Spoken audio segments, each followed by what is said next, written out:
Testemunho CCB. O diácono que viu a serpente enrolada, quando a falsa doutrina ameaçou destruir a igreja. Capítulo 1. A rotina de um servo fiel. O sol ainda não havia nascido quando o diácono Elias Santos acordou com o canto dos galos no pequeno sítio onde morava, nas proximidades de Goianésia, Goiás. Era uma manhã fria de junho, e o sereno da madrugada deixava um brilho prateado nas folhas das árvores frutíferas que cercavam sua casa. Elias, um homem de estatura média, cabelos grisalhos bem penteados e mãos calejadas pelo trabalho na roça, levantou-se em silêncio para não acordar sua esposa, Dona Ana Maria, que ainda descansava após uma noite de oração na igreja. Ele vestiu sua camisa social branca, engomada com esmero por Dona Ana Maria na noite anterior, e calçou sapatos pretos que brilhavam como espelhos. Antes de sair, ajoelhou-se ao lado da cama e, com as mãos postas e os olhos fechados, começou a orar em voz baixa. Senhor Jesus, mais um dia se inicia, e peço que o Senhor me guarde de todo mal, dá-me forças para servir ao teu povo com humildade e que a tua palavra seja a lâmpada para os meus pés, que o inimigo não encontre brecha em minha vida nem em minha família. Em nome de Jesus, amém. Ao sair, pegou sua Bíblia de capa preta, já desgastada pelo uso constante, e a colocou dentro de uma pasta de couro. No bolso da camisa, guardou um lenço branco impecável e um pequeno frasco de óleo consagrado, que sempre levava consigo para as visitas aos enfermos. O caminho até a igreja era longo, mas Elias o fazia a pé, como fazia há mais de 20 anos. Ao passar pela casa do irmão João Batista, um cooperador dedicado, viu a luz acesa na cozinha. João, que já estava de pé, preparando o café para a família, acenou para ele pela janela. Bom dia, diácono Elias. Já está indo para a igreja? Bom dia, irmão João. Sim, tenho que chegar cedo hoje. O pastor pediu para revisarmos os hinos do culto de hoje à noite. A senhora Dona Rosa está melhor? Louvado seja Deus, diácono. Ela já está levantada, graças às orações. O senhor não quer um café rápido? Não, obrigado, irmão. Tenho que passar na casa do irmão Pedro antes. Ele está muito abalado com a doença da filha. Elias seguiu seu caminho, cumprimentando outros irmãos pelo trajeto. A comunidade era pequena, mas unida. Todos se conheciam, e as necessidades de uns eram supridas pelos outros. Era assim que a igreja do Senhor funcionava, como um corpo onde cada membro tinha sua função. Capítulo 2. Os primeiros sinais de algo errado. Ao chegar à igreja, uma construção simples de alvenaria, com paredes brancas e um pequeno campanário, Elias notou algo estranho. A porta dos fundos, que sempre ficava trancada à noite, estava entreaberta. Ele franziu a testa, preocupado. Será que esqueceram de fechar ontem à noite? Aproximou-se com cautela e empurrou a porta com a mão. O cheiro de cera de vela e incenso ainda pairava no ar, misturado a um leve odor de mofo. Ao entrar, notou que as cadeiras da primeira fileira estavam desarrumadas, como se alguém tivesse se sentado ali recentemente. Isso não está certo. Foi então que ouviu um sussurro vindo do pequeno quarto aos fundos, onde eram guardados os instrumentos musicais e os objetos de culto. Elias sentiu um arrepio percorrer sua espinha. Com a mão no bolso onde guardava um pequeno crucifixo de madeira, avançou devagar. Ao abrir a porta do quarto, deparou-se com uma cena que o deixou paralisado. Sentado no chão, com as pernas cruzadas e os olhos fechados, estava o irmão Tiago, um jovem cooperador que havia se convertido há pouco mais de um ano. Em suas mãos havia um livro que Elias nunca tinha visto antes, com uma capa preta e símbolos estranhos. Ao lado dele, uma vela acesa tremeluzia, lançando sombras dançantes nas paredes. Mas não foi isso que mais chocou Elias. Enrolada nos pés de Tiago, como se estivesse adormecida, havia uma serpente preta e grossa, com escamas brilhantes que refletiam a luz da vela. Seu corpo se movia levemente como se respirasse. Elias sentiu o coração disparar. Irmão Tiago. Chamou com voz firme, mas tremula. O jovem abriu os olhos de repente, como se tivesse sido arrancado de um transe. Ao ver Elias, seu rosto ficou pálido. Diácono, eu não estava fazendo nada de errado. A serpente, como se tivesse sido despertada, ergueu lentamente a cabeça e fixou seus olhos amarelos e frios em Elias. Um silvo baixo e prolongado ecoou pelo quarto. Elias não hesitou. Com um movimento rápido pegou o crucifixo do bolso e o ergueu na direção da criatura. Em nome de Jesus Cristo eu te ordeno, sai daqui, espírito imundo. A serpente recuou como se tivesse levado um golpe invisível. Seu corpo começou a se contorcer, e um chiado agudo encheu o ar. Tiago gritou, cobrindo os ouvidos. O que é isso, diácono? O que está acontecendo? Elias não tirou os olhos da criatura. Irmão Tiago, você está envolvido com coisas que não vêm de Deus. Essa serpente não é um animal comum. É um sinal de que o inimigo está agindo aqui. A serpente então, como se compreendesse suas palavras, se encolheu e começou a se dissolver em uma fumaça negra, que se espalhou pelo ar antes de desaparecer completamente. Tiago caiu de joelhos, tremendo. Me perdoe, diácono. Eu não sabia. Eles disseram que era só um estudo. Elias abaixou o crucifixo, mas manteve-se alerta. Quem são eles, irmão Tiago? O que você está estudando? O jovem, com lágrimas nos olhos, apontou para o livro em suas mãos. Um grupo de irmãos. Eles dizem que a igreja está errada em algumas coisas, que precisamos de um entendimento mais profundo. Elias pegou o livro com cuidado. Ao abri-lo, viu páginas cheias de símbolos cabalísticos, referências a energias espirituais e passagens bíblicas distorcidas. Seu estômago revirou. Isso não é de Deus, irmão. Isso é doutrina de demônios. Capítulo 3. A investigação e a descoberta de uma rede oculta. Elias não perdeu tempo. Depois de orar com Tiago, que se arrependeu chorando, ele foi diretamente à casa do pastor Abraão, um homem sério e experiente, que liderava a congregação há mais de 30 anos. O pastor ouviu tudo em silêncio, seus olhos escuros se estreitando à medida que Elias descrevia o que havia visto. Uma serpente dentro da igreja, murmurou, passando a mão pelo rosto cansado. Isso não é coincidência, diácono. O inimigo está trabalhando. Pastor, tem mais. Esse jovem falou de um grupo. Precisamos descobrir quem são essas pessoas. O pastor concordou. Reúna os diáconos e os cooperadores mais antigos. Hoje à noite, depois do culto, faremos uma reunião urgente. A reunião secreta. Às 21 horas, depois que os últimos fiéis saíram da igreja, os líderes se reuniram no salão de estudos. Além de Elias e do pastor Abraão, estavam presentes o diácono Mateus, um homem alto e severo, conhecido por sua firmeza contra qualquer desvio doutrinário, e a irmã Raquel, uma das poucas mulheres que ocupavam posição de destaque na congregação, responsável pela escola bíblica dominical. Elias repetiu seu testemunho, e Tiago, agora visivelmente abalado, confirmou. Eles se reúnem nas casas à noite. Dizem que a igreja está muito rígida, que precisamos evoluir no entendimento. Falam de revelações que só eles têm. O diácono Mateus bateu a mão na mesa, fazendo todos se sobressaltarem. Isso é heresia pura. Desde quando precisamos de revelações fora da Bíblia? A irmã Raquel, mais calma, perguntou. Tiago, você sabe quem são os líderes desse grupo? O jovem hesitou, mas finalmente respondeu. O irmão Lucas e a irmã Mariana. Eles são os que mais falam. Um silêncio pesado caiu sobre o salão. O irmão Lucas era um dos cantores do coral, um homem carismático, sempre sorridente, que havia se convertido há cerca de 5 anos. A irmã Mariana era professora da escola dominical das crianças. Lucas, o pastor Abraão murmurou com uma expressão de decepção. Eu mesmo batizei ele. Como pode? Elias sentia um peso no peito. Pastor, precisamos agir rápido. Se isso se espalhar, vai dividir a igreja. Capítulo 4. A infiltração na reunião secreta. Naquela mesma noite, depois da reunião, Elias e o diácono Mateus decidiram que precisavam confirmar as palavras de Tiago. Com a ajuda do jovem, que agora estava determinado a se redimir, eles descobriram que o grupo se reuniria na casa do irmão Lucas na noite seguinte. Nós vamos lá, declarou Mateus com os maxilares cerrados. Mas não como inimigos. Vamos como irmãos que querem entender. Elias concordou, embora sentisse um frio na barriga. E se eles nos reconhecerem? Então saberemos que estão escondendo algo. A casa do irmão Lucas. A casa de Lucas ficava em um bairro afastado, cercada por um pequeno pomar. Quando Elias e Mateus chegaram, já era quase meia-noite. As luzes estavam apagadas, mas através das frestas das janelas, podiam ver vultos se movendo dentro. Elias bateu à porta. Depois de alguns segundos, a irmã Mariana abriu, com um sorriso forçado. Irmãos, que surpresa! O que os traz aqui tão tarde? Ouvimos falar de um estudo bíblico, respondeu Mateus com voz calma. E queremos participar. Mariana hesitou, mas então abriu a porta completamente. Claro, entram. Estamos justamente discutindo passagens importantes.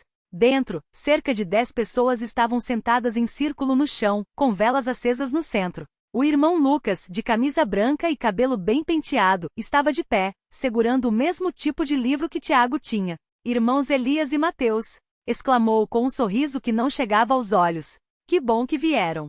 Estávamos justamente falando sobre a necessidade de um entendimento mais profundo das Escrituras. Elias observou o ambiente. Havia símbolos desenhados no chão, semelhantes aos do livro. Algumas pessoas tinham os olhos fechados como se estivessem em transe. Que tipo de entendimento? Perguntou Elias cruzando os braços. Lucas não se abalou. A Bíblia tem camadas, irmão Elias. Não é só o que está escrito, mas o que está por trás. Por exemplo, ele abriu o livro. A serpente no Éden não era apenas um animal. Era um símbolo de sabedoria. Moisés ergueu uma serpente de bronze no deserto, e isso curava o povo. Por que a igreja rejeita esses símbolos? Mateus deu um passo à frente, sua voz trovejando. Porque a Bíblia diz que Satanás se transforma em anjo de luz. Esses símbolos que você fala são portas para o inimigo. Um silêncio tenso tomou conta do cômodo. Lucas manteve o sorriso, mas seus olhos brilharam com algo que Elias reconheceu. Orgulho. Irmão Mateus, você está preso ao legalismo. Deus não é tão pequeno assim. Elias sentiu uma onda de tristeza. Lucas, você está sendo enganado. Isso não é de Deus. Nesse momento, uma das mulheres no círculo, que até então estava de olhos fechados, abriu-os de repente. Seus olhos estavam totalmente brancos, sem pupila, e começou a falar em uma língua que ninguém entendia. Capítulo 5. A manifestação do mal. A voz que saía da boca daquela mulher não era humana. Era gutural, rouca, como se várias vozes falassem ao mesmo tempo. Vocês não podem nos parar. A luz já está aqui. O mestre vem. Elias sentiu o sangue gelar. Em nome de Jesus, cale-se, ordenou, erguendo a mão. A mulher se contorceu, como se estivesse sendo queimada por dentro. Então, com um grito agudo, ela caiu no chão, desmaiada. O caos se instalou. Algumas pessoas começaram a chorar, outras tentaram fugir. Lucas, no entanto, não se moveu. Seu sorriso havia desaparecido, substituído por uma expressão de ódio puro. Vocês não entendem nada, gritou. Vocês são cegos. Elias avançou, segurou Lucas pelos ombros e olhou fundo em seus olhos. Lucas, acorde. Isso não é você falando. Por um segundo, pareceu que o jovem iria reagir, mas então seus olhos escureceram, como se uma sombra tivesse passado por trás deles. E uma voz diferente saiu de sua boca. Vocês acham que podem vencer? Já é tarde. Nesse momento, as velas se apagaram sozinhas. E no escuro, Elias ouviu o mesmo silvo que tinha ouvido na igreja. A serpente estava de volta. Continuarei com mais detalhes, diálogos e o desfecho dessa batalha espiritual. Quer que eu desenvolva mais algum ponto específico? Testemunho CCB, o diácono que viu a serpente enrolada. A falsa doutrina que se espalhava como veneno. O silêncio antes da tempestade. A sala da escola bíblica dominical estava abafada, apesar das janelas abertas. O cheiro de café preto servido em canecas de alumínio misturava-se ao odor de velas de cera de abelha queimando lentamente sobre a mesa de madeira gastas pelo tempo. As paredes pintadas de um branco amarelado exibiam quadros com versículos em letras garrafais. Vigiai e orai, porque não sabeis a hora. Mateus 26, 41. Mas naquele dia, ninguém parecia estar realmente vigiando. Elias, o diácono, observava tudo com um peso no peito. Desde que havia visto a serpente enrolada no púlpito, uma inquietação o consumia. Ele tentará falar com o presbítero João sobre o ocorrido, mas o homem, sempre tão sério, apenas balançara a cabeça e murmurara: o inimigo não descansa, irmão. Mas Deus é maior. Palavras que deveriam confortar, mas que naquela manhã soavam como um aviso não compreendido. Ao fundo, as crianças da classe dos primários cantavam em coro: Jesus ama as criancinhas, todas as criancinhas do mundo. Mas Elias não conseguia se concentrar na melodia. Seu olhar fixava-se em Lucas, sentado no canto da sala, folheando uma Bíblia com uma expressão que não era de estudo, mas de fome. Uma fome estranha, como se as palavras sagradas fossem para ele não luz, mas alimento para algo mais. O veneno que se infiltrava. Nos últimos meses, sutis mudanças haviam surgido na congregação. Primeiro foram os sonhos. Vários irmãos relataram visões noturnas de uma figura encapuzada, que sussurrava versículos distorcidos. Deus não é amor, é justiça, e a justiça exige sangue. Alguns acordavam suados, outros com marcas de unhas nas próprias mãos, como se tivessem lutado contra algo invisível. Depois vieram as reuniões secretas. Grupos pequenos, sempre liderados por Lucas, que começavam a se encontrar após os cultos oficiais. Estudos mais profundos diziam. Mas Elias, certo dia, espreitara por trás da porta do salão dos jovens e ouvirá fragmentos de uma conversa que o gelara. O Espírito não é só paz, irmãos. Ele também é fogo que consome. E o fogo pede sacrifício. Mas a Bíblia diz que Jesus já se sacrificou por nós, argumentara uma voz tímida.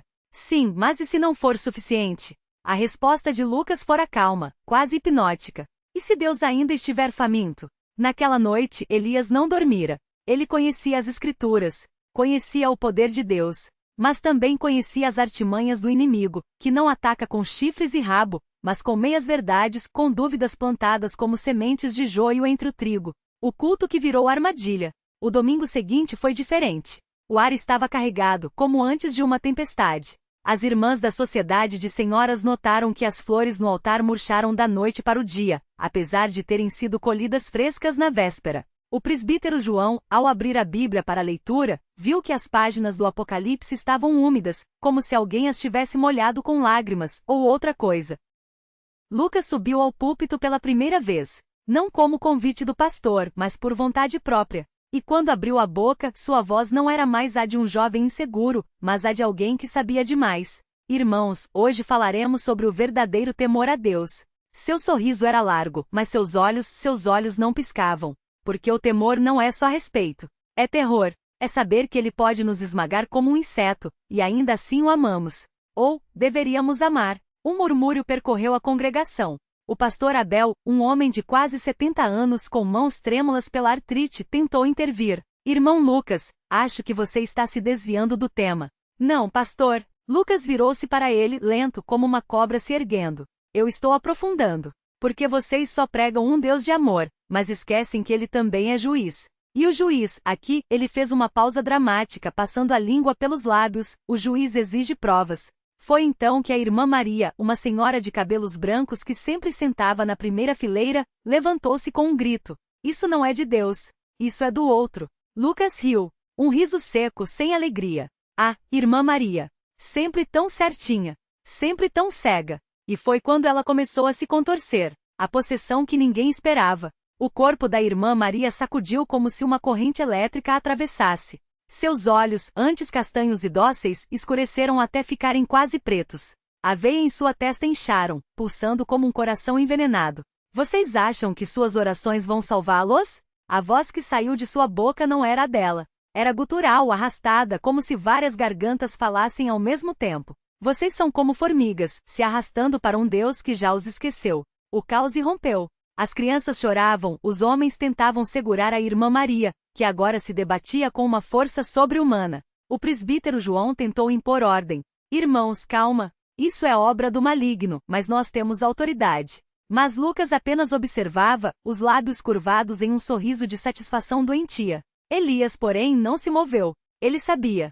Sabia que aquilo não era apenas uma possessão comum. Era um aviso. Um recado de que algo muito maior estava por vir. A serpente que não era só uma visão. Quando a irmã Maria desmaiou exausta, o salão ficou em silêncio. Até as crianças pararam de chorar, como se o ar tivesse sido sugado da sala. Foi então que Elias viu. No canto escuro, atrás do púlpito, onde a luz das velas não alcançava, algo se movia. Uma forma sinuosa, escura, que se enroscava nas pernas da cadeira do pastor. Não era uma cobra comum. Era grande, grossa como o braço de um homem, com escamas que brilhavam como óleo derramado. E seus olhos eram humanos. Amarelos com pupilas verticais como os de um felino, mas com uma inteligência que só um ser pensante poderia ter. E ela o observava. Não com ódio, não com raiva, mas com diversão. Você me vê, diácono? A voz não veio de lugar nenhum. Veio dentro da cabeça de Elias. Bom, porque eu também te vejo. Elias sentiu o suor escorrer por suas costas. Ele conhecia as Escrituras. Sabia que Satanás podia se disfarçar de anjo de luz, 2 Coríntios 11:14. Mas aquilo não era um anjo. Aquilo era o dragão, a serpente antiga. E ela não estava ali por acaso. Ela estava escolhendo sua próxima vítima. A batalha nos bastidores. Naquela noite, após o culto desastroso, os líderes da igreja se reuniram na casa do pastor Abel. A luz da lamparina a querosene projetava sombras dançantes nas paredes de madeira. O cheiro de café forte e pão caseiro, trazido pela irmã Ruth, deveria trazer conforto, mas o ar estava pesado com o cheiro de medo. Isso não é normal, irmãos. O presbítero João bateu a mão na mesa, fazendo as xícaras tremerem. Primeiro os sonhos, depois as reuniões secretas, agora a possessão. Isso é infiltração. Mas como? O irmão Tiago, um homem simples que trabalhava como carpinteiro, coçou a barba ruiva. A gente sempre foi uma igreja fechada, sem essas modernidades. Como o inimigo entrou? Elias, que até então permanecerá calado, finalmente falou. Ele não entrou pela porta. Ele entrou pelas dúvidas. Todos olharam para ele. Lucas não estava possesso hoje. Ele estava convidando. Um silêncio gelado tomou conta da sala. Você está dizendo que aquele menino, a voz do pastor Abel falhou, que ele abriu a porta. Elias assentiu grave. Ele não é mais só Lucas. Tem algo nele. Algo que cresce. E se a gente não agir agora, isso vai consumir não só ele, mas todos nós. Foi quando ouviram o barulho do lado de fora. Algo batendo na janela. A visita noturna. O som era ritmo, quase como uma batida de tambor. Tum, tum, tum. O pastor Abel se levantou, trêmulo, e foi até a janela. Ao puxar a cortina, seu rosto empalideceu. Meu Deus! Do lado de fora, sob a luz prateada da lua, dezenas de serpentes se enrolavam umas nas outras, formando um círculo ao redor da casa. Não eram cobras comuns. Suas escamas brilhavam com um tom esverdeado, quase fosforescente, e seus olhos eram todos iguais aos da serpente que Elias vira na igreja. E no centro do círculo, de pé, imóvel como uma estátua, estava Lucas. Seus braços estavam estendidos para os lados, como se crucificado. Sua cabeça estava inclinada para trás, e seus lábios moviam-se em palavras que não produziam som. Mas o pior eram as serpentes que saíam de dentro das suas mangas, rastejando por seu corpo como se ele fosse seu dono. Isso não é possível. O irmão Tiago fez o sinal da cruz, algo que, como bom congregacional, nunca fizera antes. Elias, porém, não tirou os olhos de Lucas. Porque, de repente, o jovem abriu os olhos. E eles brilhavam no escuro. O confronto final: sai, em nome de Jesus. Não houve discussão. Não houve planejamento. Naquele momento todos souberam o que tinha que ser feito. O pastor Abel, com voz trêmula mas firme, começou a orar. Senhor Deus Todo-Poderoso, que esmagaste a cabeça da serpente no Gólgota, nós te invocamos. Este jovem é teu, e nós o reclamamos em nome de Jesus. As serpentes fora da casa começaram a silvar, um som agudo, quase insuportável. As paredes tremeram. O chão parecia vibrar. Elias avançou até a porta com a Bíblia aberta em Salmos 91 na mão. Lucas! Gritou com uma autoridade que não sabia que tinha. Em nome de Jesus Cristo, eu ordeno que você solte esse jovem. Ele não é teu. Ele é filho de Deus. Por um segundo nada aconteceu. Então, Lucas riu. Um riso que não era humano. Um riso que parecia vir de milhares de gargantas. Filho de Deus? Sua voz era uma distorção, como um disco arranhado. Vocês não entendem, todos são meus. Desde o Éden. Desde a queda. Foi quando Elias sentiu algo dentro dele, queimando. Não era dor. Era poder. Como se o Espírito Santo tivesse descido sobre ele não como uma pomba, mas como fogo vivo. E ele soube o que fazer. A libertação e o preço a ser pago. Sai. A palavra saiu de Elias como um trovão. Não foi um grito. Foi um comando. Um comando que veio não dele, mas através dele. Lucas se contorceu, como se invisíveis mãos o estivessem rasgando por dentro. Suas costas arquearam-se de forma antinatural. E então, algo começou a sair de sua boca. Não era espuma. Não era sangue. Era fumaça preta, densa, que se enrolava como uma serpente no ar. E enquanto saía, Lucas gritava, mas não de dor, de raiva. Não. Ele é meu. Ele me deu permissão. Elias não recuou. Ele avançou, colocando a mão na testa de Lucas, que estava queimando como brasas. Em nome de Jesus, eu te expulso. Volte para o abismo, mentiroso. Volte para o fogo eterno. Um último uivo ecoou pela casa. As serpentes do lado de fora explodiram em chamas azuis, queimando até virarem cinzas em segundos. E então o silêncio. Lucas caiu no chão, ofegante, os olhos fechados. Seu peito subia e descia rapidamente. E quando finalmente os abriu, eles eram deles novamente. Limpos, assustados, humanos. Irmão, Elias, sua voz era um sussurro quebrado. Eu não sabia. Eu não queria. Elias se ajoelhou ao seu lado, exausto, mas em paz. SHHH. Já passou, irmão. Ele se foi. Mas enquanto ajudava Lucas a se levantar, Elias sentiu algo frio deslizando por sua perna. Olhou para baixo. E viu uma única escama preta, brilhando como óleo, grudada em sua bota. O aviso que ficou. Nos dias que se seguiram, a igreja se reuniu em jejum e oração. Lucas, agora livre, chorou ao contar como tudo havia começado. Um sonho, uma voz, uma promessa de poder. Eu só queria ser importante, confessou. Mas ele me deu fome, uma fome que nunca acabava. As serpentes não voltaram. Os pesadelos cessaram. A congregação abalada se uniu como nunca. Mas Elias sabia. Ele sabia que aquilo não havia terminado. Porque naquela noite, enquanto todos dormiam, ele sonhou. sonhou com um grande salão cheio de pessoas. E no centro, sobre um altar, não havia uma cruz, havia um trono. E sentado nele, com um sorriso que mostrava dentes afiados como facas, estava alguém que usava a face de Lucas. E a voz sussurrou: até breve, diácono. Elias acordou suado, com o coração aos pulos. E soube que a guerra havia apenas começado. Epílogo: a vigilância que nunca acaba. Hoje, anos depois, Elias ainda serve na CCB. Lucas, agora um homem quebrantado, mas restaurado, ajuda nas classes de novos convertidos, alertando sobre os perigos das meias-verdades. A igreja cresceu, mas a vigilância também, porque o inimigo não descansa. E às vezes, nas noites silenciosas, quando o vento sopra forte contra as paredes da igreja, Elias ainda ouve um silvo. E sabe, a serpente ainda está lá. Fim. Notas finais.